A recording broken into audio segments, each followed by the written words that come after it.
What's up, guys? Welcome back to the channel. Here we are with another reaction video, guys. In this one, we have India doesn't trust the U.S. From the videos I've seen and reacted to already, why would they? It seems like a lot of the times the U.S. are kind of undermining them or nitpicking or criticizing them at so many times. But at the same time, I thought India and U.S. were supposed to have a pretty good relationship between the two. So I'm intrigued to figure out exactly what it is that India doesn't trust about the U.S. Although I have a couple ideas in mind already. But before we dive into this video, if you would like to support the channel by becoming a member, all you gotta do is click that join button. Click that join button and receive exclusive benefits that I know you guys will enjoy. Without further ado, let's get right to it.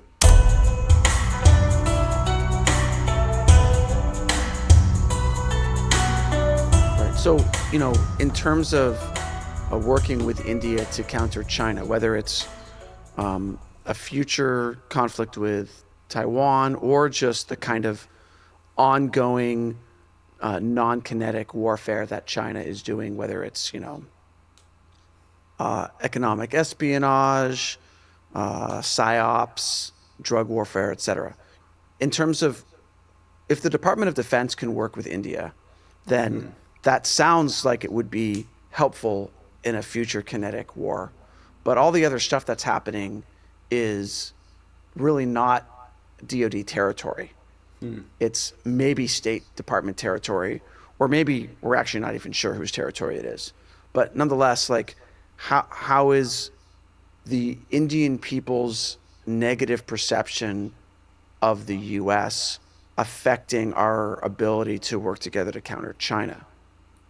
So there are multiple things happening at the same time. You remember the comprehensive national power concept, right? And China's goal to be number one, and that can involve two things. One is they get better, the other is everybody else gets worse.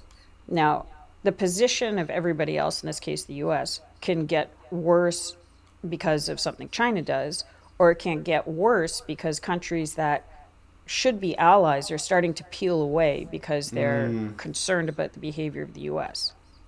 So even though India is clearly fighting China in ways that the US hasn't even started to, like banning TikTok and WeChat and all that sort of stuff in a day in June 2020, and they want that better relationship with the US because of US behavior and perceptions that, for example, now you're stalling our visas. Maybe next you're going to be trying to use financialization to punish us. Maybe you're going to be trying to cut us out of the SWIFT system for whatever reason, or you're going to be trying to affect in the same way that if you don't like what we're doing. That there's that lack of trust has or concern has come into that relationship. I feel like that's a completely understandable way of thinking as well, completely logical. It's like, yes, right now, the enemy is China. Enemy of the U.S., China. Enemy of India is China, where India is, like she says, already fighting China in ways that the U.S. hasn't been, right? They banned certain apps. They've done things with China. We all know the tension between India and China. Whereas the U.S. And India probably, should be allies on this. They should be with each other's back because the enemy of my enemy is my friend. But I think also with India, you hesitate for the simple fact of, okay, let's say we take care of China. Let's say China's not a threat anymore. Right now, India is rising economically at a very fast pace. Right now, the infrastructure in India is starting to boom. They have great plans for the future.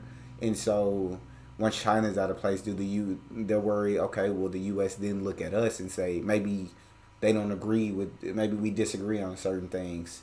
Maybe we're doing things that they don't like. Okay, will they shift their eyes at us and now we become the target, we become the enemy. So you understand at the moment why you have to work together. But at the same time, you also got like one eye, like side eye, like you got to watch out because it's like, could we be next? And so the distrust is completely understandable. Let's continue. There's that lack of trust has or concern has come into that relationship. So we talk a lot about China trying to internationalize the renminbi or create. but according to what I heard at meetings in India in this last trip, India's signed currency reciprocity relationships with 18 countries, not China, with 18 other countries. So these are countries Dang. where, they can start to pay for each other's goods. I don't even know. I don't know what the details of it are. This was the first time I had heard about it, so I need to look into it in more detail. But the source was sound. So they're moving away from the U.S. system for their own preservation, not to help China, but because they're concerned about the direction the U.S. is going in. Yes. So, in a comprehensive national power matrix, that has the potential to lower the U.S. vis-a-vis China, even though that's not the intended consequence. The intended consequence is self-preservation. So do you think that China is any way trying to amplify this gap between the U.S. and India? That would be I mean, smart. it Yeah. sounds like we're doing a good job all by ourselves, but Yeah. So, they'll try to do that, of course. and they'll also try to weaken India itself. So, we've gone through all of that before, but try to create social divisions, fund terrorist movements, fund, and a lot happens not only but via Pakistan, because they have common goals to weaken India in that respect. Yes. So they're very good at what they do, and they'll take any advantage they can to try to create that issue. 100%. But it's worth going through, how the U.S. or the West, the perception of the West has been damaged since 2007, 2008. So the financial crisis of 2007, 2008 really affected the perception of the integrity of the Western economic system, financial system, with the credit default swaps and all this. People had no idea there was that much. I don't know how to even describe it, but I will say I don't really understand credit default swaps. Financial crisis in 07, 08, I was I was like a seventh grader. I was in middle school, so I didn't know anything that was really going on. In 07, 08, and I didn't know the West reputation had took a big hit. But I think as China, of course, you try to widen that gap between U.S. and India. You try to, know what I'm saying? You don't want them to trust each other because you don't want them working together. You don't want them helping each other. And then at the same time, she said they try to weaken India via Pakistan through certain things. So yeah, and it's like India for self-preservation. Of course, you'll work with the U.S. Because right now you guys have the same enemy, but you also have that understanding that you guys are not allies truly. You guys, America doesn't really truly care about you, and America doesn't truly want you to grow.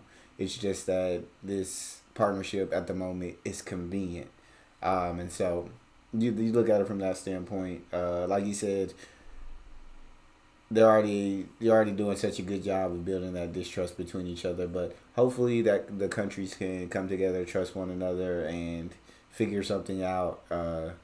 I think the West does have to stop taking shots at India. Have to recognize India as the rising global power that they're becoming, and appreciate them. But I guess only time will tell. going on in the system, that sort of camouflaged near criminality that going on in the system. So that happened.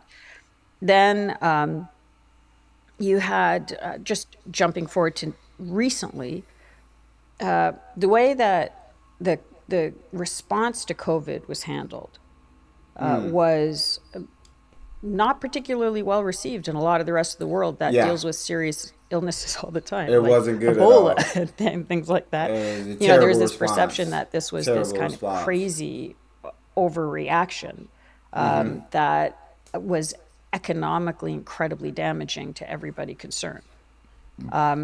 But even more so, sorry? So you're saying so India viewed the U.S.'s response to COVID as extreme. So they locked down initially, and then they saw what was happening to their society and said, yeah, we can't do this. I mean, we have too many people who will die of starvation or, suicide or whatever if we have to kind of reopen. But there was a lot of pressure to try to force India to do all the things the West was doing. But this is Which was also based on all of the best science, definitely. so that now that's the second part of this, which is that there was so that actually what that thing did actually was help, and I'm using India as an example, but I know from colleagues in Africa, for various African countries, for example, that they also thought that this was just insane. And the second part, the science part, was there was a loss in credibility in things like the Lancet, right? So these were always, if you were a scientist in India, you wanted to get published in what you had considered to be these prestigious Western institutions. Huh. And not only were they seemingly heavily politicized, but there was an active attack on the Indian scientists who were saying maybe there's something else going on here, and Oh maybe there are different ways wow. of treating it. And we know about the different things that were going on in Yes. India, and there was no. I'm not a scientist. I'm just saying there was no scientific discussion about the validity of some of these other approaches. They were just shut down, and we saw that in some of the correspondence that was released at the NIH. Well, yeah, I feel like here in the West, I guess in the U.S., I can't speak for the entire West, but yeah, how we handle COVID. I feel like scientists were telling us like all the dangers, everything. You know what I'm saying? They were explaining how terrible this virus is. Yet there was just half of us that didn't believe in it, and I'm not saying I'm part of half. I did believe that COVID was definitely a virus um, that plagued the world and that should have been taken seriously. But half the country was like, ah, this is a hoax. This is not real. You don't need a mask. You don't. And so it's just like, eh. And I guess I didn't know the West, I guess, was pressuring India to handle the situation in the same effect as the word. You don't need to lock everything down. You don't need to do all this. And so keep things open. That's it.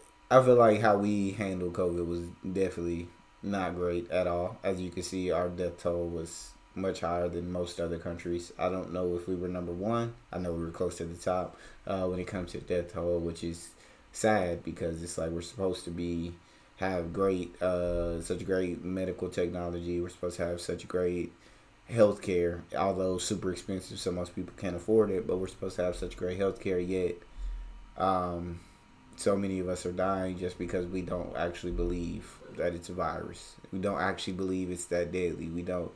So it was a sad response. I feel like the U.S. had to COVID 100%. But let's continue listening to the conversation. So you've got a hit to the credibility of the West as a viable or reliable financial center, as a global governance leader, as a center for pure scientific inquiry, and then combine that with Afghanistan, and you have a strategic crisis, loss of faith in strategic legitimacy.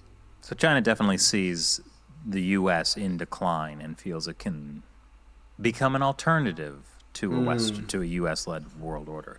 I mean, that's behind, I think, a lot of what they are, how they're portraying themselves as potential peacemaker in Ukraine. The recent meeting between Xi and Putin talking about this new, basically a new world order that's led outside of the U.S. Because really, how Oh appealing is wow. that anymore? Huh. So, yes, but the rest of the world doesn't buy it, right? I mean, you're talking to even Pacific Island countries don't buy it. I mean, nobody wants. I mean, unless you're a proto-authoritarian who wants to destroy your own country, you're not hugely attracted by the Chinese system. Yeah. So this is why India is particularly important, because the question is whether it can be it can coalesce another alternative. Mm. You mean not the U.S., not China? Yeah, Huh. but it's funny because I think the U.S. has this crisis of legitimacy now. The West has. I mean, I was at this conference in India, and it was a very interesting conference with people from the Indian government and also and think tanks and things like that. And the guest of honor was the former president of Croatia, and she had never been to India before, and she stood up there and lectured the Indians about Ukraine, right? And Oh the Lord. person who had spoken before her was the Maharana of the region. He was he was the 77th in his line. Oh my God. And he had, his 77? ancestor had fought off the Mongols, right? And here is this woman showing up from, lovely lady, I'm sure she's very smart, showing up from Croatia saying, you need to take Ukraine very importantly. And here is this guy, 77th generation of leader, who's Yeah. fought off invasion after invasion after invasion, who has more geopolitical experience than is conceivable of, Yeah. saying we need to think about a whole different range of things as well. So the sophistication and experience in India is something that I consistently learn from. But Yeah. when the West comes and lectures to them, it just further shows that there isn't an understanding of their operational realities. And Facts. the question is, India has the G20 this year, and they're openly trying to find another alternative. And Yeah. I'm not sure when we talk about the US being a leader or whatever, what I want is a world that is safe for democracy, free speech, transparency, accountability, all of we those all things. want. And any country that's willing to lead on that is great. I feel like that is that it. I feel like that definitely is what we all want in the world. Once again, like I said in the beginning, you understand the distrust that India has for the U.S. And you understand the West's reputation has taken hit after hit to where I guess people may look for an alternative. But they wouldn't look at China as an alternative, and I don't think they would look at Russia as an alternative. So India would be that power if they could continue to rise economically at the rate that they're rising. They could be that alternative.